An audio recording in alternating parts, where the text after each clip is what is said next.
TikTok செயலி மூலம் மக்கள் மத்தியில் பிரபலமானவர் தான் இலக்கியா. கிளாமர் லுக்கில் ரசிகர்களை தன் பக்கம் ஈர்த்து வந்த இலக்கியா சினிமாவில் வாய்ப்பு தேடி அலைந்தது குறித்து சமீப காலமாக பேசி வருகிறார். நடிகை சகிலாவுக்கு சமீபத்தில் பேட்டியளித்திருந்த இலக்கியா சமையல் செய்து கொண்டே பல விஷயங்களை பகிர்ந்திருக்கிறார். அதில் தனியாக இருப்பேன், நண்பர்கள் வருவார்கள் போவார்கள், தனியாக இருக்கும்பொழுது பல விஷயங்களை நினைத்து கவலைப்பட்டு இருக்கிறேன். ஆனால் நான் கடந்து வந்த வாழ்க்கை எனக்கு பல விஷயங்களை சொல்லிக் கொடுத்து விட்டதால் இப்பொழுது எல்லாத்தையும் தாங்கிக் கொள்ளும் மனநிலை வந்துவிட்டது.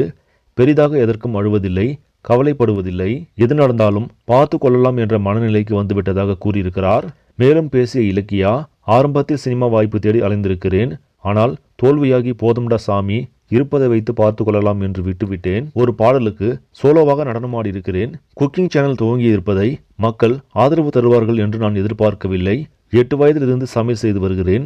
ரொம்பவும் பிடித்தமான ஒரு விஷயம். அதனால்தான் கவர்ச்சியை காட்டாமல் இப்படியே மாறிவிடலாம் என்று கவர்ச்சி வீடியோக்களை போடுவதில்லை. இதற்கு சிலர் இனிமேல் காட்ட மாட்டியா என்றும், பத்தினியா மாறிட்டியா என்றும், சும்மா பத்தினி வேஷம் போடாது என்றும் கமெண்ட் செய்கிறார்கள். கவர்ச்சியா வீடியோ போட்டாலும் திட்டுறாங்க, சமையல் வீடியோ போட்டாலும் திட்டுறாங்க என்று இலக்கியா கூறியிருக்கிறார். பொறுத்திருந்து பார்ப்போம், இலக்கியா மீண்டும் கவர்ச்சி பாதைக்கு திரும்புவாரா என்று. இந்த செய்தி உங்களுக்கு பிடிச்சிருந்தா லைக் பண்ணுங்க, ஷேர் பண்ணுங்க, மறக்காம பிக் தமிழ் டிவி சேனலை சப்ஸ்கிரைப் பண்ணுங்க. அடுத்த வீடியோவில் சந்திக்கலாம். நன்றி.